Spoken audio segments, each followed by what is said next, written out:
law enforcement is always behind you. We are a lot, we are many, and we are tracing you. Someday we will get you.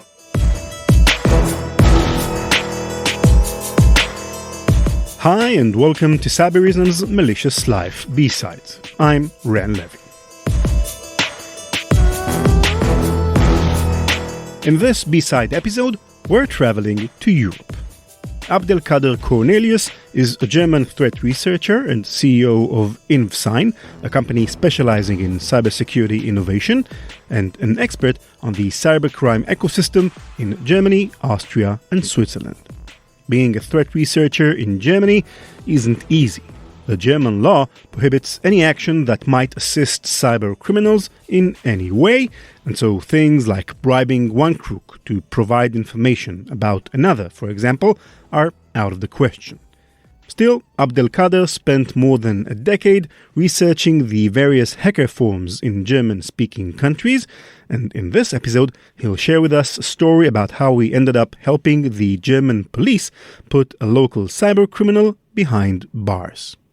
And this hacker was no easy catch. You might say he was a grizzled veteran, someone who managed to evade the law for 15 years. But everyone makes mistakes, and this guy's Achilles heel, it turns out, was an old Minecraft account. Nate Nelson spoke with AbdelKader Curnelius. Before I let you go, a quick reminder of our live Ask Us Anything online event that will take place on June 13th, 12 p.m. East Coast, 9 a.m. West Coast. Join us as we'll be celebrating Malicious Life's 5th birthday, reminiscing about how the podcast was born, discussing the challenges of creating a story-oriented technical podcast, and most importantly, answering all of your questions. Write it down. June 13th, 12 p.m. Eastern, 9 a.m. Western, and you can already tweet us your questions or email them to ran@ranlevy.com. That's RAN@RANLEVI.com. That's it for now. Enjoy the interview.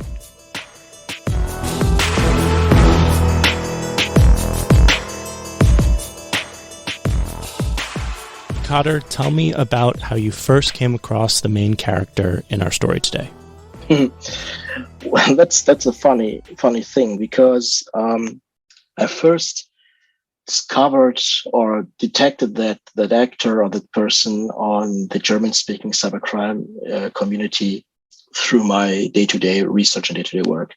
So it's like going into these forums, reading the latest stuff, looking the conversation, people looking for, let's say, services and so on, and people offering services. And he's been very, very active, very, very long active on this community. So the first time I detected him online has been 2009.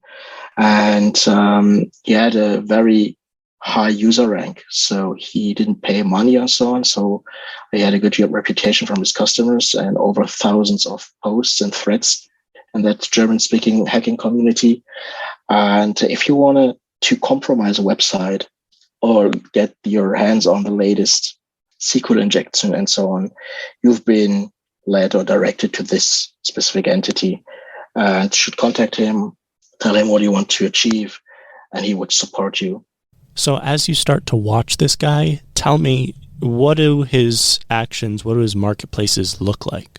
Yeah, what the listeners and you need to know is that the German-speaking cybercrime community's never been very closed like the top-tier communities we know from the Russian-speaking area or other countries.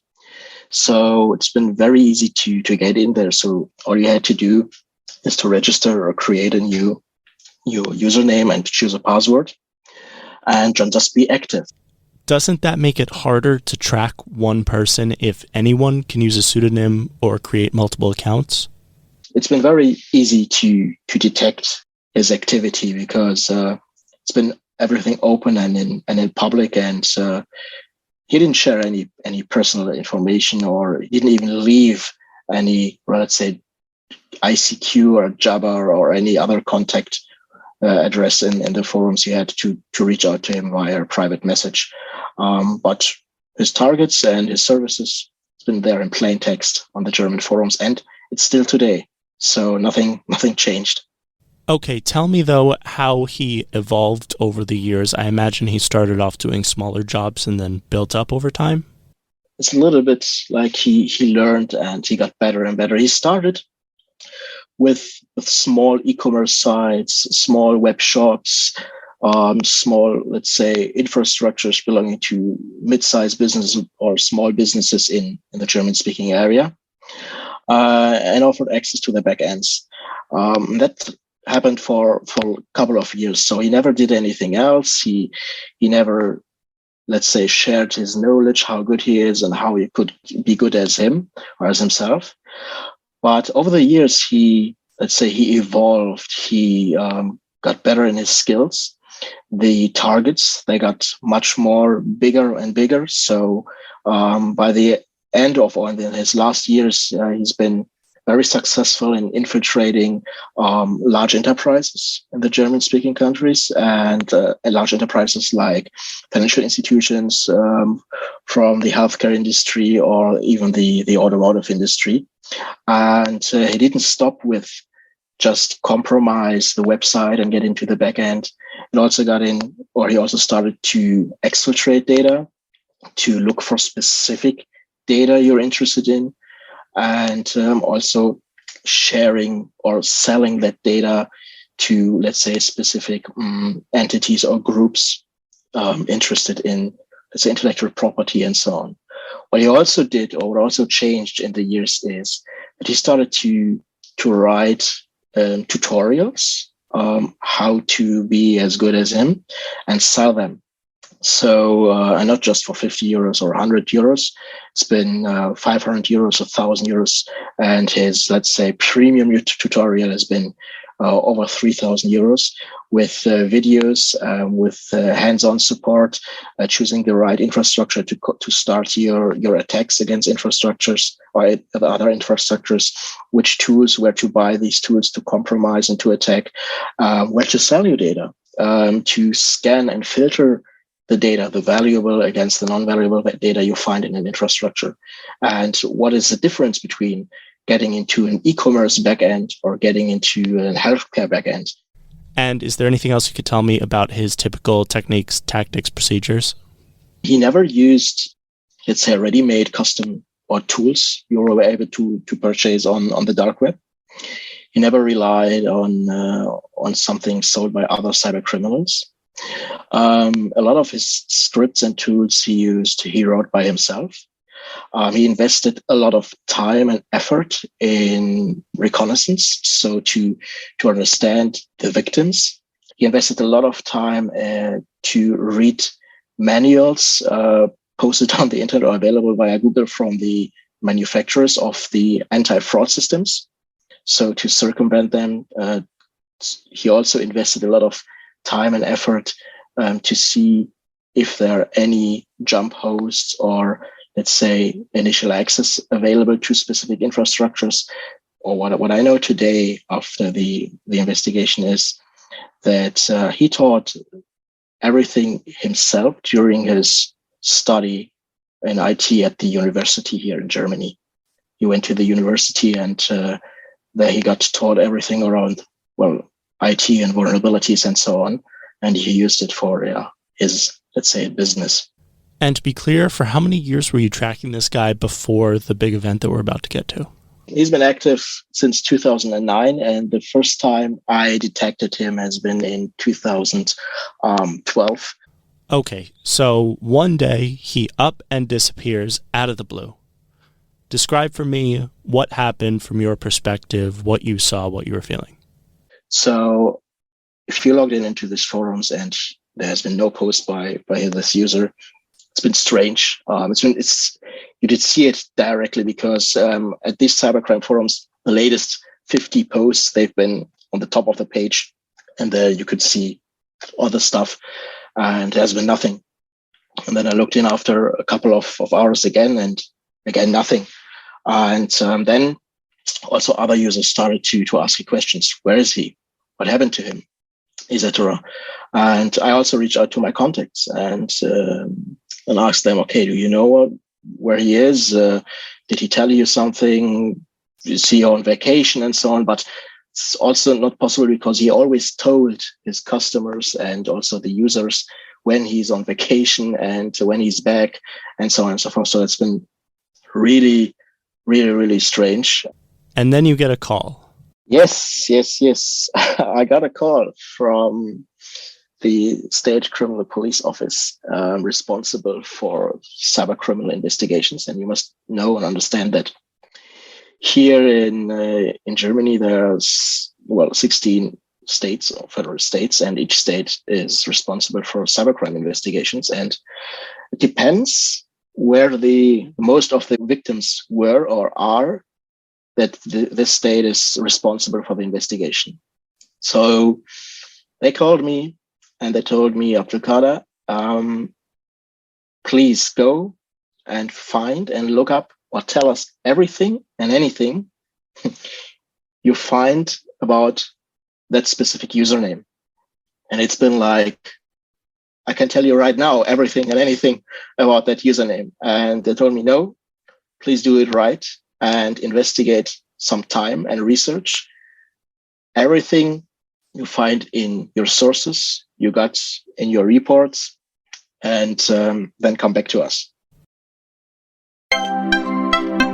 The attack surface has never been larger or more diverse, yet defenders are still forced to piece together intelligence from numerous siloed solutions that produce a flood of alerts in order to detect and end complex malicious operations. No more. Defenders can now leverage AI-driven Cybereason XDR powered by Google Chronicle to predict, understand, and end sophisticated attacks with the only solution on the market that delivers planetary scale protection that allows them to predict attacker behavior through a revolutionary operation-centric detection and response approach. Cybereason and Google Cloud are dedicated to teaming with defenders to end cyber attacks from endpoints to the enterprise to everywhere. Learn more about Cybereason XDR powered by Google Chronicle at cybereason.com/platform/XDR.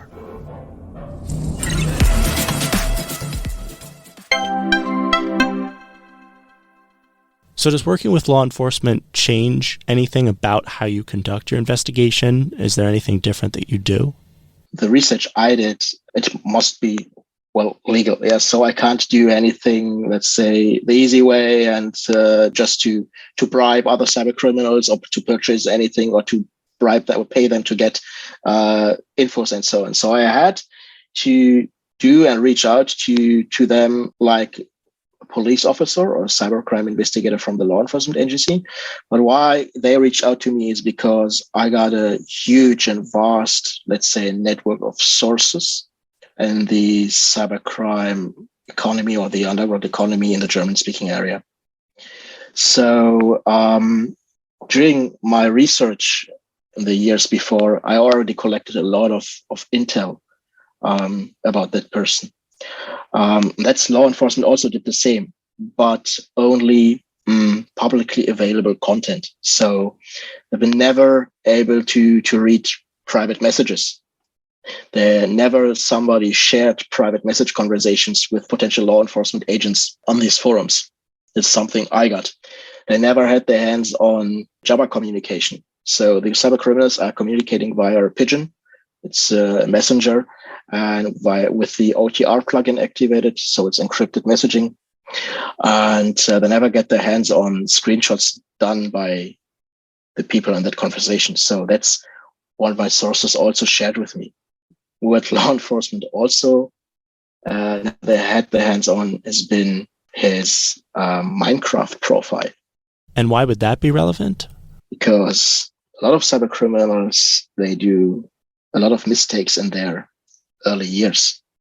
And the first and only mistake that guy did is he had a profile on Minecraft, and that's been tied or that's been connected with an email address that's been then also used in a public dump of a now defunct cybercrime forum from Germany. And so I used my sources, so my digital sources, my contacts in the underground economy, I used a very nice and good tool a lot of people are using, Maltego, to connect the dots, to connect my sources, to connect the intel.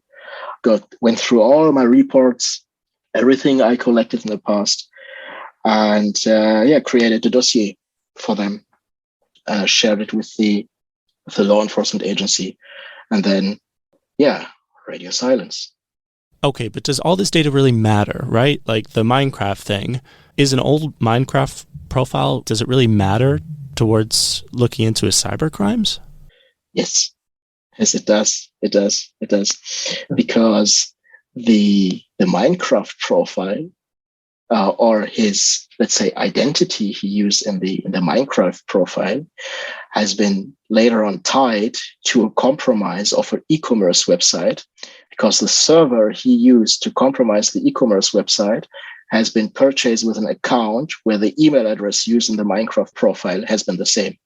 Are those, would you say, the ways that he slipped up that allowed you to find everything about him in what amounts to, it sounds like, a relatively short amount of time? Yeah, his mistakes he's been too active in the community a lot of years. So he posted a lot of content around his activities. So the targets, they've been tied, or they've been attached to his identity. So if you had his username and you went through the history of the forums, you could see, okay, that's been his target, that's his victim, and so on. In the early years, he didn't care, but it's just for his first or 2 years around any operational security. Like he's used, email services in my country, which, if the law enforcement or the court asks for the details or the infos, they will share it. So he used them with his with his home address IP. And his major mistake he did in his early years is he thought that doing business with other people on the forums is like doing business with friends. So in his chats, he's been too friendly, and but that's been only the first year. So he changed his OPSEC very, very fast, and he's been very, very good. And that's because a lot of his, let's call them friends or youth in the community, they got raided and arrested by law enforcement over the years. And he did see what happens if you do, cybercrime in Germany, and police or law enforcement gets their hands on you. And that's why he got very, very suspicious and cautious. But the internet never forgets anything. Now that you've mentioned it a couple of times, your cyber underground contacts, how do you develop this kind of network that helps you out? It's trust, and that is trust without supporting the cybercrime ecosystem. You must know that since the compromise or the hack of my uncle's web shop, I taught myself everything around IT and started the research in, where do these criminals work and live?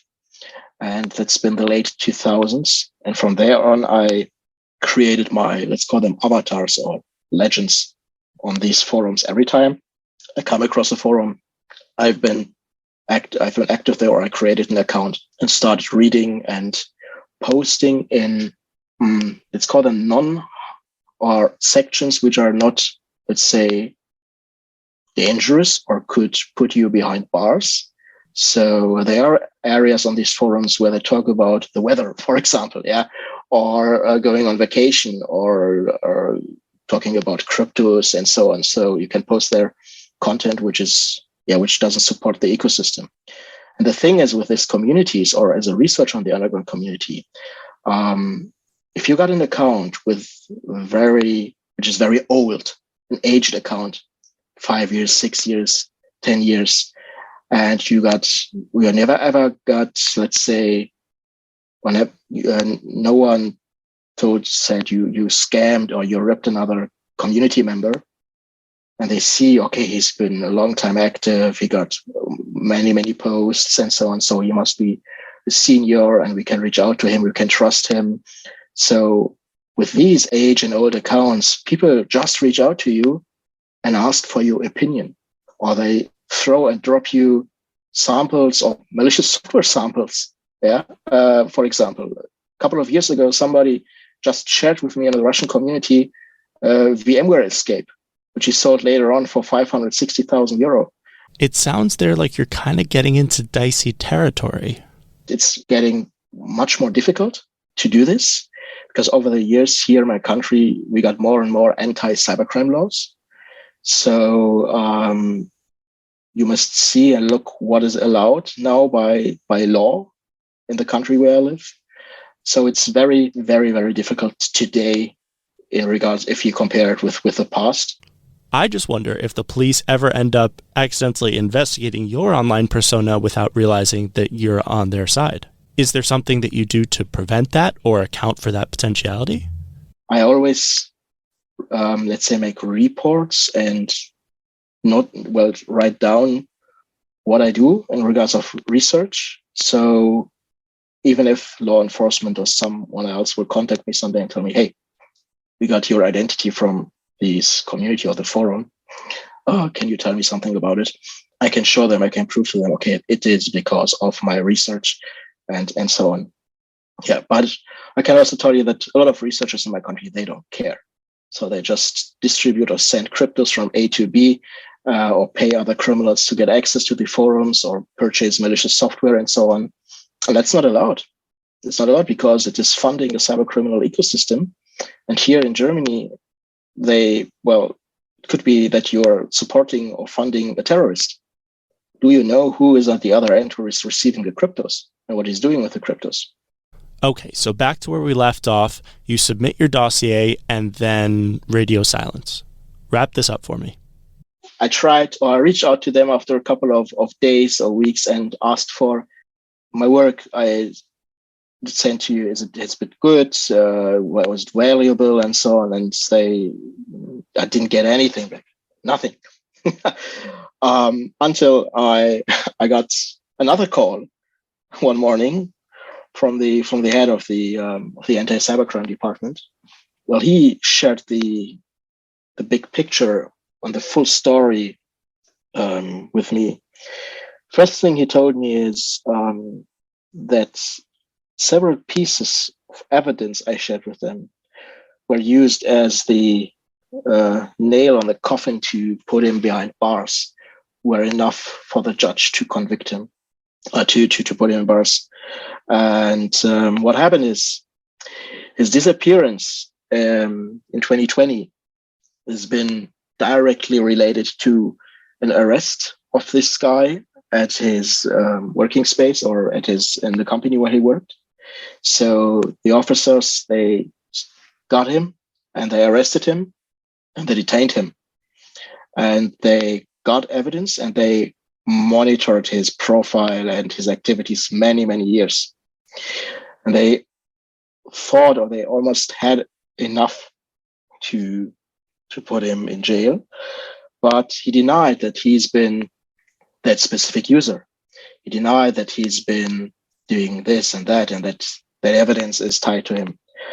And with my research and what the investigator said, we could prove that from the day of his disappearance, never ever any similar MO like he did it all the years ago happened again in the German-speaking cybercrime community. And also with his Minecraft profile and the server he rented there to conduct the breach. That's been something they needed. And as they showed this to him, he confessed in front of his lawyer. And that's when they then, prosecuted him and he got a sentence of 4 years in prison without parole. So now that we get to see him, what is this guy like? He's been married. He had 3 kids. Never had any ticket for, speeding ticket or anything similar. Never did anything against or anything criminal. But with his attacks and the income he generated with that stuff, he had 3 cars and 2 apartments in major cities here in Germany. Went 4 times per year vacation. His wife didn't have to work. best places or best school and kindergarten for his kids. A lot of infos about that person who would never imagined that he would do such a thing. I wonder, you spend a lot of time in the cyber criminal underground where, we have this image of the folks who are down there. They're seedy, maybe a little bit scary, but now you encounter this guy who seems utterly normal. What was that like for you? Shocking, because you always have or got a picture of a hacker or cyber criminal in your mind and so on. But it's just an average guy I could be friend with if he's not a criminal, or if you meet him on the street and it's like he had a family and it's been, I've been shocked at that time. Today, after a lot of more cases and incidents and so on, I know that it's always a guy, a girl, a woman, someone with a very good paid or high salary job. Yeah. So I can tell you I met everything from a guy who's been unemployed until a doctor. Yeah. Security consultants. We arrested. Everything. Anybody and everyone from you can imagine is doing that stuff, and that what the law enforcement agent told me. That's what they see every day. If they got a suspect, it's always a normal guy or normal woman. Could be your neighbor. So what do you take away, Kader, from this guy and this investigation? Don't trust and never trust anyone and anything what you see and read on these forums and these searches, because during my research, people also wanted money for infos, or they also shared with me, let's say, unvaluable stuff what I couldn't use. And I changed my kind of work also, how I gather intel on the underground community, because I did see and find also gaps in my own OPSEC. Gaps I identified only because he had that gaps. And so I improved also my kind of, let's say, underground identity, so that cyber criminals won't see who is or what is my nickname or my avatar I'm using on the cybercrime forums. Is there any last word that you'd like to leave with us? What I can say is that cybercrime doesn't pay off. Yeah, a lot of people say hackers or criminals are 2, 3, or 4 steps ahead. But law enforcement is always behind you, and people like us, researchers, we are a lot, we are many, and we are tracing you. Someday we will get you.